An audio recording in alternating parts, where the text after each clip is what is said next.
ಆತ್ಮೀಯ H16 news ಅರ್ಥಾತ್ ಸೀತಾರಾಮ್ ನ್ಯೂಸದ ವೀಕ್ಷಕರೇ, ನಾನು ನಿಮ್ಮವ ಎಂ ಆಯುಧ ಮಲ್ಲಪ್ಪ ಜೊತೆವರು. ತಾವು ಈಗ ಸುದ್ದಿಗಳ ಲೋಕಕ್ಕೆ ಎಂಟ್ರಿ ಹೊಡಿತಾ ಇದ್ದೀರಿ.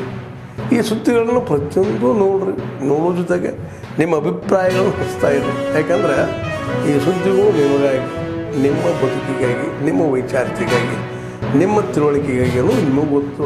ಜೊತೆಗೆ ನಮಗೂ ನಿಮ್ಮೊಂದಿಗೆ ಇದೊಂದು ಮಾತಾಡುವಂಥ ಜೊತೆಗೆ ಸುದ್ದಿಗಳನ್ನು ಬಿಡುವಂಥ ಕೆಲಸ. ಈ ಕೆಲಸದಲ್ಲಿ ನಾವು ನಿಮ್ಮೊಂದಿಗಿದ್ದೀವಿ ಅಂತ ಹೇಳ್ತಾ ನೋಡ್ತಾ ಇರಿ ಸುದ್ದಿಗಳನ್ನು.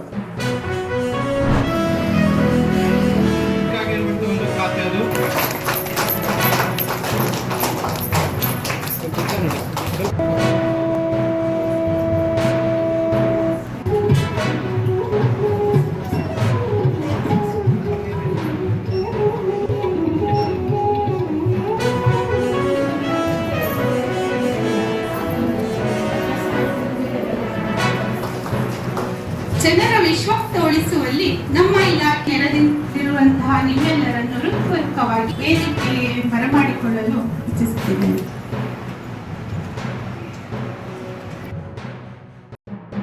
ಮಹಿಳಾ ದಿನಾಚರಣೆಯನ್ನು ಆಚರಿಸಲಾಗುತ್ತಿದ್ದು, ಈ ದಿನ ನಮ್ಮ ಅಂಚೆ ಇಲಾಖೆಯ ಕೇಂದ್ರ ಸರ್ಕಾರದ ಒಂದು ಯೋಜನೆಯಾಗಿರುವಂತಹ ಮಹಿಳಾ ಸಮ್ಮಾನ್ ಯೋಜನೆಯಲ್ಲಿ ಮಹಿಳೆಯರಿಗೆ ಖಾತೆಗಳನ್ನು ತೆರೆದು ಅವರ ಒಂದು ಉಳಿತಾಯದ ಹಣವನ್ನು ಸುಭದ್ರವಾಗಿಟ್ಟು ಅವರಿಗೆ ಒಂದು ಮುಂದಿನ ಭವಿಷ್ಯದ ಸುಭದ್ರ ಬುನಾದಿಯನ್ನು ಕೇಂದ್ರ ಸರ್ಕಾರದ ಮುಖಾಂತರ ನೀಡುವ ಒಂದು ನಿಟ್ಟಿನಲ್ಲಿ ಈ ದಿನ ಯಶಸ್ವಿಯಾಗಿ ಮಹಿಳಾ ದಿನಾಚರಣೆಯನ್ನು ಸಾಗರದ ಪ್ರಧಾನ ಅಂಚೆ ಕಚೇರಿಯಲ್ಲಿ ಆಚರಿಸಲಾಗಿದೆ.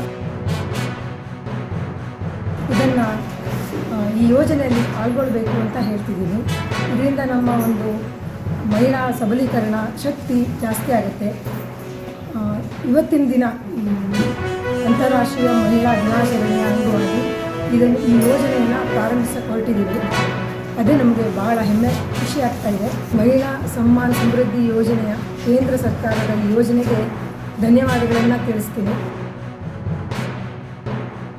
ಒಟ್ಟು ಎಲ್ಲರೂ ಸೇರಿ ನಾವು ಅದನ್ನು ಹವ್ಯಕ ಅಥವಾ ಒಂದು ಒಕ್ಕೂಟ ಅಂತ ನಾವು ಮಾಡ್ಕೊಂಡಿದ್ದೀವಿ.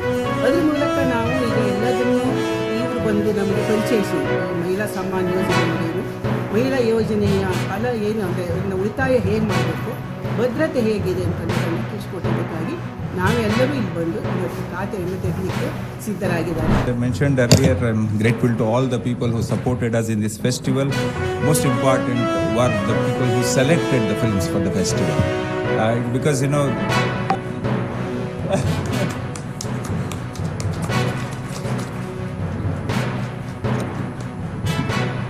is in Magahi language, is one of the dialects of the Hindi, not an Indian. This is come from Mr. Abhilash Sharma is here. Abhilash? The film depicts the struggles. She is one of our.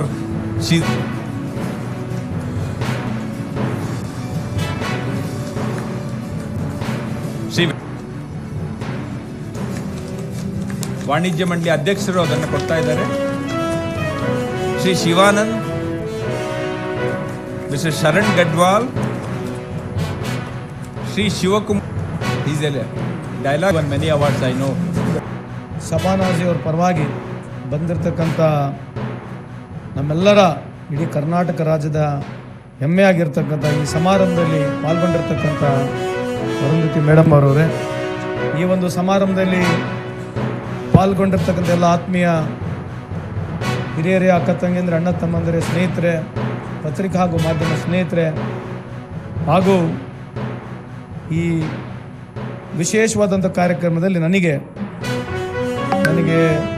ಸಾಧು ಕೋಕಿಲ್ ಅವರು ನೀವು ಬರಬೇಕಂತ ಹೇಳಿ ಆಹ್ವಾನವನ್ನು ಮಾಡಿದರು. ಇವತ್ತು ಇಡೀ ಪ್ರಪಂಚದಲ್ಲಿ ನಾವು ಇವತ್ತು ವಿಮೆನ್ಸ್ ಡೇನ ಆಚರಣೆ ಮಾಡ್ತಾ ಇದ್ದೀವಿ. ವೇದಿಕೆ ಮುಖಾಂತರ empower women, empower community. Let's work together, uplift and support women in all aspects of life ಅಂತ ಈ ಸಂದರ್ಭಕ್ಕೆ ಹೇಳಲಿಕ್ಕೆ ಇಚ್ಛೆ ಬಯಸ್ತೀನಿ.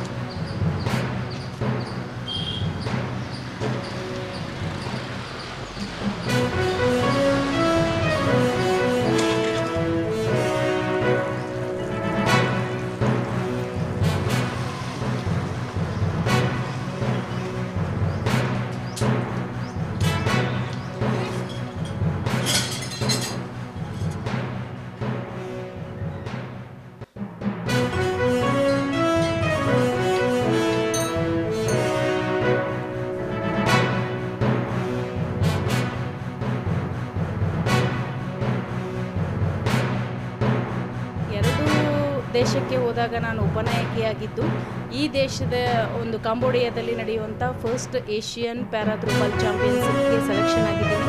ಅದರಲ್ಲೂ ಕೂಡ ನಾನು ನಾಯಕಿ ಅಂತ ಅಂದರೆ ಕ್ಯಾಪ್ಟನ್ ಅಂತ ನನ್ನನ್ನು ಆಯ್ಕೆ ಮಾಡಿದ್ದಾರೆ. ಆಯಾ ರಾಜ್ಯಗಳಿಂದ ಒಬ್ಬರು ಇಬ್ಬರುಗಳನ್ನ ಪ್ಲೇಯರ್ಗಳನ್ನ ಕರ್ಕೊಂಡು ಟೋಟಲಾಗಿ ಒಂದು 25 ಜನ ಮಹಿಳೆಯರು ಹೋಗ್ತಾ ಇದ್ದೀವಿ. ತಿಂಗಳ 28, 29, 30ನೇ ತಾರೀಕು ಕಾಂಬೋಡಿಯಾದಲ್ಲಿ first Asian throwball championship challenge ಗೆದ್ದಿದ್ದಾರೆ ಮತ್ತು ಎಲ್ಲ ವಿಶೇಷ ಚೇತನಗಳು ಅವರು ಸ್ಫೂರ್ತಿದಾಯಕ. ನನಗೆ ಎಷ್ಟೋ ಸತ್ಯ ಅನಿಸುತ್ತೆ, ನನಗೆ ಭಗವಂತ ಎಲ್ಲ ಕೊಟ್ಟಿದ್ದರೂ ಏನೂ ಸಾಧನೆ ಮಾಡೋಕ್ಕಾಗಲಿಲ್ಲ. ನೋಡಿದ್ರ ಆಕೆಯ ಒಂದು ವೈಕಲ್ಯತೆಯೇ ಒಂದು ಚಾಲೆಂಜ್ ಆಗಿ ತೆಗೆದುಕೊಂಡು ಇವತ್ತು ಭಾರತ ಅಂತಾರಾಷ್ಟ್ರೀಯ ಮಟ್ಟದಲ್ಲಿ ಹೆಸರು ಮಾಡ್ತಾರೆ. ನಿಜಕ್ಕೂ ಆ ಹೆಣ್ಣುಗಳ ತಾಳ್ಮೆ, ಜಾಣ್ಮೆ ಮತ್ತು ಸ್ವಾಭಿಮಾನನ ನಿಜಕ್ಕೂ ನೆನಪಬೇಕು. ಸಂತೋಷ.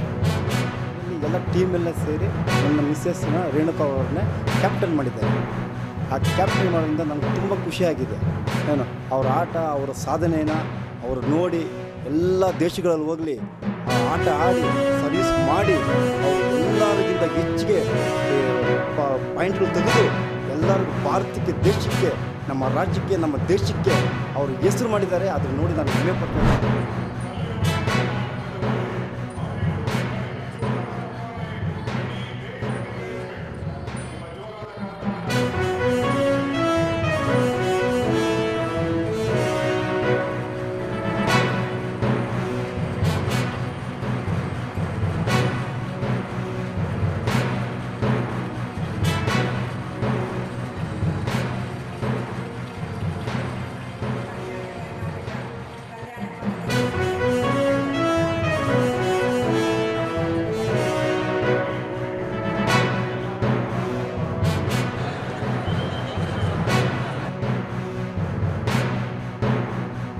ಹಿಂದುಳಿದಿದ್ದಕ್ಕಾಗಿ ಮತ್ತು ಆರೋಗ್ಯ ದೃಷ್ಟಿಯಿಂದ ಕೂಡ ನಾವು ಹಿಂದುಳಿದಿದ್ದೇವೆ. ಎಲ್ಲಿ ಶಿಕ್ಷಣ ಮತ್ತು ಆರೋಗ್ಯ ಕ್ಷೇತ್ರ ಒಳ್ಳೆ ರೀತಿಯಿಂದ ಕಾರ್ಯಕ್ರಮಗಳನ್ನು ನಡೀತವೋ ಅಲ್ಲಿ ವಿಶೇಷವಾಗಿ ಆ ಕಡೆ ಜನ ಎಲ್ಲ ದೃಷ್ಟಿಯಿಂದ ಕೂಡ ಮುಂದೆ ಹೆಜ್ಜೆ ಹಾಕ್ತಾರೆ. ಅದಕ್ಕಾಗಿ ನಾವು ವಿಶೇಷವಾಗಿ ನಮ್ಮ ಎಲ್ಲ ಶಾಸಕರಿಗೂ, ಎಂಪಿಗಳಿಗೂ, ನಿಮಗೂ ಕೂಡ ಕೇಳಿಕೊಳ್ತಕ್ಕಂಥದ್ದು ಏನಂದ್ರೆ, ದಯವಿಟ್ಟು ತಾವೆಲ್ಲರೂ ಶಿಕ್ಷಣಕ್ಕೆ ಆದ್ಯತೆ ಕೊಡಿ. ನಿಮ್ಮ ರಸ್ತೆ ಅಭಿವೃದ್ಧಿಗೆ, ನಿಮ್ಮ ಆರೋಗ್ಯಕ್ಕೆ, ನಿಮ್ಮ ಶಿಕ್ಷಣಕ್ಕೆ ಇವತ್ತು ಇಂಥ ಒಂದು ಕೆಲಸವನ್ನು ನಾವು ಮಾಡಿಕೊಂಡು ನಾವು ಬಂದಿದ್ದೇವೆ. ಆದ್ರಿಂದ ಇವತ್ತು ಗುಲ್ಬರ್ಗದಲ್ಲಿ ಏನು ಒಂದು ಆರೋಗ್ಯಕ್ಕೆ ಒಂದು ಹೊಸ ಶಕ್ತಿ, ಆರೋಗ್ಯ ಕ್ಷೇತ್ರಕ್ಕೆ ಗುಲ್ಬರ್ಗದಲ್ಲಿ ಹಾಸ್ಪಿಟಲ್ಗಳು ಇವತ್ತು ಎಲ್ಲ ರಂಗದಲ್ಲೂ ಕೂಡ ಹಾಸ್ಪಿಟಲ್ಗಳು ಇವತ್ತು ಬಂದ್ಕೊಂಡು ಬಂದಿದೆ. ಇವತ್ತು ಬೆಂಗಳೂರಿಗೆ ಹೈದರಾಬಾದ್ ಹೋಗುವಂತ ರಸ್ತೆ ಟ್ರೈನ್ ಇರ್ಬೋದು, ಹಿಂದೆ ನಡೆದಂತ ಅನೇಕ ಸರ್ಕಾರಗಳಲ್ಲಿ ಬೇಕಾದಷ್ಟು ಕೆಲಸವನ್ನ ಅವರು ಮಂತ್ರಿ ಆಗಿದ್ದಾಗ, ಸರ್ಕಾರದ ಮಂತ್ರಿ ಆಗಿದ್ದಂಥ ಸಂದರ್ಭದಲ್ಲಿ ನಿಮ್ಮ ಸೇವೆಯನ್ನು ಮಾಡ್ಕೊಂಡು ಬಂದಿದ್ದಾರೆ. ಆತ್ಮೀಯರೇ, ಎಲ್ಲ ಸುದ್ದಿಗಳನ್ನು ನೋಡಿದ್ರಲ್ಲ, ಏನು ಅನಿಸ್ತು ನಿಮಗೆ? ಇದರಲ್ಲೇ ನಿಮ್ಗೆ ಲೈಕ್ ಆಗಿರ್ಬೋದು, ಡಿಸ್ಲೈಕು ಆಗಿರ್ಬೋದು, ಕಾಮೆಂಟ್ ಬೇಡಪ್ಪ ಅಂತೂ ಅನಿಸಿರ್ಬೋದು, ಕಾಮೆಂಟ್ ಮಾಡಬೇಕಪ್ಪ ಅನಿಸ್ಬೋದು, ಶೇರ್ ಮಾಡಬಾರ್ದಪ್ಪ ಅನಿಸಿರ್ಬೋದು, ಅದು ಮಾಡಬೇಕು ಅನಿಸಿರ್ಬೋದು. ಏನಾದರೂ ಆಗಲಿ ಶೇರ್ ಮಾಡ್ತಾಯಿರಿ, ಈ ನ್ಯೂಸ್ಗಳು ಹಂಚ್ತಾ ಇರಿ, ಜೊತೆಗೆ ಇದಕ್ಕೆ ಸಬ್ಸ್ಕ್ರೈಬ್ ಆಗ್ತಾಯಿರಿ ಅಂತ ಹೇಳ್ತಾ H16 ನ್ಯೂಸ್ ಅರ್ಥಾತ್ ಹೇ ಸೀತಾರಾಮ್, ಇದು ಸತ್ಯದ ಕೈಗೆ ನಡಿ. ವಂದನೆಗಳು.